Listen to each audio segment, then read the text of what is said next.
Hello student, तो आज हम पढ़ने वाले हैं यूनिट 3 जो भी है दो पार्ट में डिवाइडेड। उसमें पहला है बेंडिंग स्ट्रेसेस और दूसरा है हमारा शियर स्ट्रेस।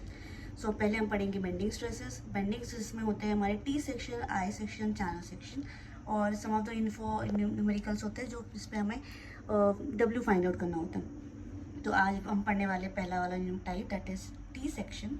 टी सेक्शन में हमें पता करना होता है कि बेंडिंग स्ट्रेस कितना आने वाला है। तो we will start with the numerical that is 1। Numerical हमारे दिया हुआ है a simply supported beam of 5 meter span. Okay, so 5 meter span is given to us. Now carries a UDL, that is uniformly distributed load of 2 kilonewton per meter over entire span. Guys, you need to learn the numerical or the question given to us very carefully because जिसके बाद ही हम decide कर पाएंगे कि हमें कौन सा formula use करना है to find out the m value. Okay, now cross section of the beam is shown to us. Cross section हमें बीम का दिया हुआ है and find out maximum bending stress. What they want कि हमें sigma B that is maximum bending stress sigma B max हमें find out करना है. तो ये क्वेश्चन हमें दिया हुआ है. This is your T section जिसका डायमेंशन हमें दिया है 100 mm और उसका थिकनेस है 10 mm and then depth of this T section is 140 and web का विड्थ हमें दिया है 10 mm. ओके, क्वेश्चन हमें पूछा हुआ है कि हमें फाइंड आउट करना है सिग्मा मैक्स. ओके, हमें सिग्मा मैक्स फाइंड आउट करना है. डेटा गिवन क्या दिया हुआ है, हमें दिया हुआ है लेंथ 5 मीटर जो कि हमें सारा कुछ न्यूटन mm स्क्वायर में फाइंड आउट करना पड़ता है. That's why we have to convert this metre into the mm that is 5000 mm. Now w is also given to us that is 2 kilonewton per metre. Okay, sigma max हमें इसे find out करना है ये वाले numerical में. Mostly हमें questions में T section I section देते ही है. टी सेक्शन क्या होता है ना कि टी सेक्शन होता है हमारा अनसिमेट्रिकल सेक्शन. ये वाला जो न्यूमेरिकल होता है ये फुल ऑन बेस्ड है फ्लेक्चरल फॉर्मूला. फ्लेक्चरल फॉर्मूला क्या है हमारा? फ्लेक्चरल फॉर्मूला है m by I sigma by y and e by r. m stand for moment, I stand for moment of inertia, sigma b stand for bending, sigma stand for stress. So the sigma b is bending stress. Y is nothing but the distance of fiber. Y is what? Your ground distance or the mid distance. I will explain you in numerical very clearly. E is the model of elasticity and R is radius of the curvature. Okay, so it is our T section given to us. T section is unsymmetrical. अब आप देखोगे जब भी आप T section को cut करते हो, okay, if I am going to cut the T section from this, if I am cutting this section, what will get कि जो ऊपर वाला जो सेक्शन है वो अलग टी बन रहा है एंड नेक्स्ट वाला सेक्शन जो बन रहा है वो हमारा क्या बन रहा है? एक रेक्टेंगल बीम बन रहा है. राइट, एक ऐसा रेक्टेंगल बन रहा है और ऊपर वाला जो हमारा प्रॉपर टी बन रहा है. तो अगर हम कट कर दो अलग अलग सेक्शन बन रहे हैं, सो ये अनसिमेट्रिकल सेक्शन कहलाता है. अगर इसके नीचे भी सेम, अगर हम कोई भी सेक्शन को सेंटर से कट करते हैं और दोनों पोर्शन सेम हाइट पे डायमेंशंस पे कट होता है तो वो हमारा सिमेट्रिकल सेक्शन होता है. This is T section. T is always unsymmetrical section और जो भी अनसिमेट्रिकल सेक्शन होता है हमें उसे लगाना पड़ता है parallel axis theorem to find out the value of I. Okay, ये हमारा जो सेक्शन है दैट्स अनसिमेट्रिकल सेक्शन. तो जब हम आई फाइंड आउट करेंगे तो we have to put the parallel axis theorem over there. So this is parallel axis theorem. I X X 1, this is, इसको हमने 1 कंसिडर किया है वेब को, that is Y I X X 1. And ये जो हमारा पोर्शन है flange portion, जो हॉरिजॉन्टल पोर्शन होता है उसे फ्लैंज कहते हैं, द वर्टिकल पोर्शन को हमें वेब कहते हैं. सो this is a web portion जिसको मैंने 1 पॉइंट दिया. You can go in vice versa also. आप इसको 1 दे सकते हैं, इसको 2 दे सकते हो, आपके कंफर्मेशन से. सो मैंने इसे 1 दिया है. सो दिस इज माई 1 जो हमारा पहला आई एक्स एक्स 1 होगा and second is I X X 2. This is I X X 2. I X X 1 का फॉर्मूला होता है पैरेलल एक्सिस थ्योरम में B D cube by 12. B is nothing but base, D is nothing but depth and 12. Area is A stand for area and S stand for the distance. I'm going to tell you about how to calculate H1 or H2. Okay, so that is A2. A2 is nothing but the area of this. H2 is nothing but the area of this. Now this is also B2 and D2 we are going to consider. This is if I'm taking this area is A2, so B2 is also B2 and D2. Okay, likewise this is our T section I have drawn here. Dimension is given to us. Now what we are going to calculate is area. See, we have to find out the I here. Parallel axis theorem से we have to find out the I. So I के फॉर्मूले में हमें B दिया हुआ है. Okay, we have the value of B with us. This is our B, this is our D. In fact, अब मैं ये वेब पोर्शन कंसिडर करूँगी तो ये मेरा D, ये मेरा B है बेस और 140 जो है ये मेरा D है. तो 140 is my D and 10 is my B. If I am considering this area for this, इसका एरिया क्या होगा हमारा 100 × 10 बिकॉज 100 इज आप B and 10 is a D. Okay, so considering area 1, area 1 हम ले रहे हैं, इसको हमने 1 कंसिडर किया है. Area is 1 is equals to 10 into 140. Getting my point. B into D. B हमारा 10 है, D हमारा 140 है. सो B into D 10 into 140 will get the area. Now y1 is nothing but कि आपके ग्राउंड से, दिस इज अ ग्राउंड जहाँ पे ये सेक्शन खड़ा है, ग्राउंड से इस पोर्शन जो मेरा 1, इसको मैंने कंसिडर किया. देखिए ये मेरा 1 सेक्शन है, फर्स्ट सेक्शन. इसका सेंटर पॉइंट, इसका मिडिल, वो होता हमारा y. सो ये ग्राउंड से इसका सेंटर, ये हमारा y1 हो गया. ओके, तो इसका डिस्टेंस क्या होगा, हमें इसका यहाँ तक पता हुआ है. ठीक है, इसका सेंटर होगा 140/2 बिकॉज ग्राउंड से हमें इसका सेंटर चाहिए. ओके, सो ग्राउंड से इसका सेंटर बोला तो 140/2. This is y1, 140/2. Getting my point. Now next is area 2. Area 2 is what, 100 into 10. You'll get the area B into D. This is B, this is D. So 100 into 10 is your area. 100 into 10, this is your area. Now we have to find out y2. y2 is what, ground से ही अब ये portion का mid. Okay, ground से ही अब इस portion का mid चाहिए. मतलब अभी हमने ये वाले पोर्शन का मिड लिया था, अब हमें इसका मिड चाहिए. सो यहाँ से इसका मिड का डिस्टेंस क्या होगा, यहाँ तक हमारा 140 है. This given to us, this is 140 है. यहाँ तक 140 है और यहाँ से यहाँ तक 10 है, ये दिया हुआ है 10, तो 10 का half. This is your 140 plus 10/2. Why 10/2 क्योंकि हमें इसका हाफ चाहिए फ्रॉम द ग्राउंड. ठीक है, यहाँ से यहाँ तक का डिस्टेंस चाहिए, तो यहाँ तक 140 दिया हुआ है. See, this is 140. यहाँ तक इसका हाफ चाहिए तो 10/2. This is the point. y2 is equals to 140 plus 10/2. This is your y2 value. Getting here, see, 140 plus 10/2 is 145 is y2 value. Again and again repeating this. Only we have to take the distance from the ground level itself. यहाँ से यहाँ तक का distance हमें लेना है. Okay, that is y2. यहाँ से इसका मिडल डिस्टेंस y1. नीचे का सेंटर y1, ऊपर का फ्लैंज का सेंटर प्लस दिस, ये हमारा y2. Getting. Now we have the value of area, we have the value of y1. We can proceed to the find out y bar. Y bar is nothing but the formula is given here. Y bar is a1 y1 plus a2 y2 divided by a1 plus a2. Okay. So this is area with us. a1 हमने calculate किया हुआ है, y1 हमने calculate किया, plus a2 हमने calculate किया है, y2. This is the just putting the value a1 y1. See, we have calculated a1 y1 here, a1 y1, a2 y2. So we have to put the value of a1 y2 in the y bar formula, and we have the value. After calculating all this, we get value y bar is equal to 101.25 mm.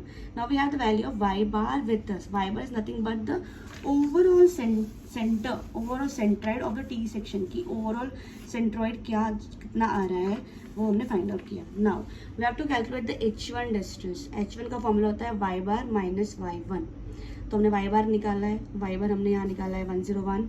Okay, y1 हमने यहाँ निकाला है 70. This is our y1 value 70. This is y1. We have calculate here y1. Okay, so h1 is equals to y bar minus y1. से हमने निकाल लिया h1 का distance. Now h2 is your y2 minus y bar. This is the formula. Okay, you need to learn the formula very nicely because formula पे ही सारा कुछ खेल है न्यूमेरिकल में. So y2 minus y bar. y2 हमारा क्या आया है 145. We have calculated here 145. y2 is, see, y2 is 145. 145 minus y bar. Y bar we have calculated here is 101. So we are putting the value 145 minus y bar. This is the value of h2. We're getting 43.71. Now we have all the values with us, that is bd cube by 12 b है, d हमारे पास है, area हमारे पास है, h1 हमने निकाल लिया अभी से सारा कुछ है. तो we have to just put the values, find out the i value here. So this is what bd cube by 12. b हमारा, हमने ये सेक्शन को फर्स्ट लिया. ओके, तो हमें पहले यही वाला i एक्सेस 1 लेना पड़ेगा. सो इसका b कितना है 10, d कितना है 140. गेटिंग, b कितना है 10, d कितना है 140. तो b d cube by 12 plus area, area हमने कैलकुलेट किया था a1. This is our area a1, area, and into h1. h1 distances we calculate here h1. Okay, getting my point? Or we have calculated, we just have to put the values into the formula. So this is bd cube by 12 plus a1 plus h1 into h1. Now plus ixx2. ixx2 बोलो तो हमारा flange का ixx2. Now bd cube, b कितना रहेगा 100, d कितना रहेगा 10. और area हमने निकाला हुआ है A2, this is area, and now H2 we have calculated here, H2 is 43.7. So this B 100, D is your 10, BD cube by 12 plus area plus H2 का square plus into H2 का square. After calculating all this, we'll get the value of Ixs1 here 3.65, and then we calculate this into the calculator. We'll get the values of Ixs2 here.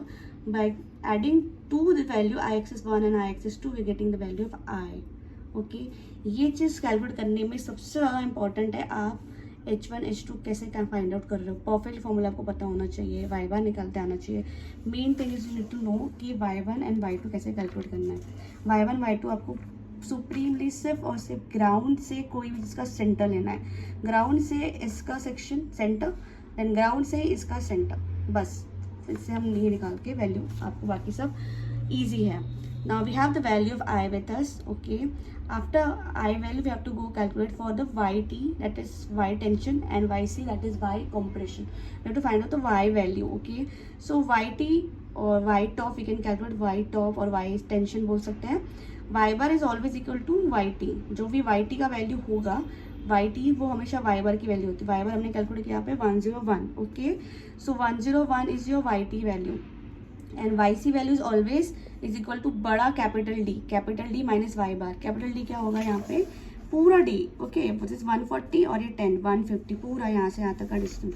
Okay, ये पूरा यहाँ से यहाँ तक का distance हम लोग लेंगे. ये तो दिस इज आवर डिस्टेंस. ये यहाँ से लगे कि capital D minus Y bar करेंगे तो YC की वैल्यू मिलती है. This is our YC, capital D minus Y bar, will get the value for YC. Capital D हमारा 150 है बिकॉज ये 140 plus 150. Okay, this is YC is equals to 140 minus 150 minus Y bar, will get the value for YC. Okay, so we now we have to use the flexural formula. Flexural formula जो होता है हमारा वो है M/I sigma by Y. So हमारे पास M का I हमने कैलकुलेट कर लिया, Y हमने कैलकुलेट कर दिया, सिग्मा भी हमें फाइनल निकालना है. Now we have to calculate for the M. Okay, so M value क्या है, हमें क्वेश्चन में दिया है कि सिंपली सपोर्टेड बीम बोला हुआ है. क्वेश्चन में ही बोला हुआ है कि बीम जो है वो सिंपली सपोर्टेड बीम है, उसका स्पैन जो है 5 मीटर है, एंड यूडीएल दिया है 2 किलोन्यूटन पर मीटर, जो हमारा यूडीएल दिया हुआ. सो M का फॉर्मूला होता है for simply supported beam, UDL जब आपका बीम सिंपली सपोर्टेड है और UDL through out over entire span है, तब फॉर्मूला होता है WL²/8. So you have the value of W with you, that is 2, and L is value with, that is 5 meter, that's 5000 in mm. Just put the value and get the answer for M. So you have the value of M, that is 6.25 to 10 raised to power 6 Newton meter. Okay, this is M value we have calculated. Now just putting the value in flexural formula, M is, you're getting M value here, I we have calculated here, and now sigma they have asked in the numerical कि find out the maximum bending shear stress, right. So that was sigma max, और जब आप sigma max निकाल रहे हो तो Y भी max लोगे. अब आपने अब 2 बार वाई निकाला, YT YC. YT का वैल्यू कौन सा है, 101, राइट. YC कितना है, 48. दोनों में से मैक्स कौन सा वाई आ रहा है, मैक्स ये है 100 मैक्स है और 48 मिनिमम है. हमें यहाँ पे क्या चाहिए, Y max, because they ask sigma max, इसलिए वाई भी मैक्स लेंगे. तो सिग्मा मैक्स हमारा आएगा 101. ओके, सो हमने यहाँ पे डाल दिया M की वैल्यू, I की वैल्यू, सिग्मा मैक्स हमें कैलकुलेट करना है, वाई मैक्स की वैल्यू हमें डाल दिया, दैट इज 101. जस्ट पुटिंग इसका आंसर निकालो, इसको ये आंसर इनटू कर दो, आपको सिग्मा मैक्स का आंसर मिल जाएगा, दैट इज 113.5 न्यूटन पर एम स्क्वायर. सिग्मा मैक्स हमें मिल गया. ये पूरा पहले कैलकुलेट करना, फिर जो आंसर आएगा वो आंसर इनटू दिस करना, you will get the answer 113.5. ये हमारा सिग्मा मैक्स निकल गया, that is sigma max is equals to sigma T. Now sigma C में क्या होगा, ये सेम फॉर्मूला होगा, सिर्फ वाई जो रहेगा वो आपका वाई मिनिमम पुट करेंगे. वाई मिनिमम जो आप पुट करेंगे तो क्या होगा, वाई सी हमने निकाला हुआ है, वाई मिनिमम जो है 48.3. सेम फॉर्मूला, जस्ट वाई का वैल्यू चेंज करेंगे, you will get the answer for Y sigma C. Now you have value sigma C, that is 54.74. Also sigma max you have value 113.5. You have to draw the diagram now. हम simple 2 triangle वाला diagram draw करेंगे. Maximum value ऊपर लिखेंगे, that is sigma T, and minimum value नीचे रखेंगे, that is sigma C. कभी भी क्या होता है टी सेक्शन में, जब हम ऊपर से लोडिंग करते हैं ना, यहाँ से लोडिंग आता है तो ऊपर टी फ्लैंज सेक्शन ऐसे टर्न हो जाती है, क्योंकि आप ऊपर से लोड कर रहे हो. तो फ्लैंज जो ऊपर टर्न होते हैं ना, तो ऊपर आता है टेंशन, नीचे आता है कंप्रेशन. आप देखो कि दोनों फ्लैंज कंप्रेस होंगे, राइट. कॉम्प्रेस हो रहा है मतलब नीचे टेंशन आता है, ऊपर कॉम्प्रेशन, दैट्स वाई हमने ऊपर सिग्मा टी लिखा, सिग्मा टी की वैल्यू ऊपर जाएगी और सिग्मा सी की वैल्यू नीचे आएगी। Getting my point. तो अब आपको ये डायग्राम ड्रॉ करनी है तभी आपको 1 मार्क मिलेंगे, अदरवाइज आपके 1 मार्क कट हो जाएंगे। So this is the numerical for आज के लिए हमने टी सेक्शन ड्रॉ किया था। उन्होंने पूछा था हमें मैक्सिमम बेंडिंग स्ट्रेस, जो हमने निकाल लिया, एंड हमें ये क्वेश्चन में डेटा गिवन दिया था सिर्फ लेंथ एंड डब्ल्यू, एंड उसमें से हमें सिग्मा मैक्स निकालना था। न्यूमेरिकल बहुत ही ईजी होता है, बस you have to calculate proper precisely y1 and y2. Okay, again I'm repeating, y1 is from the ground to the center of any section, from the ground to the section of any center, that is y2. Okay, मैंने इसे 1 लिया, इसे 2 लिया, that is why y1 and y2. Okay, all this is a numerical. Any doubt you can ask me on my comment box and I will be there for you. Thank you very much. I hope you will understand very nicely.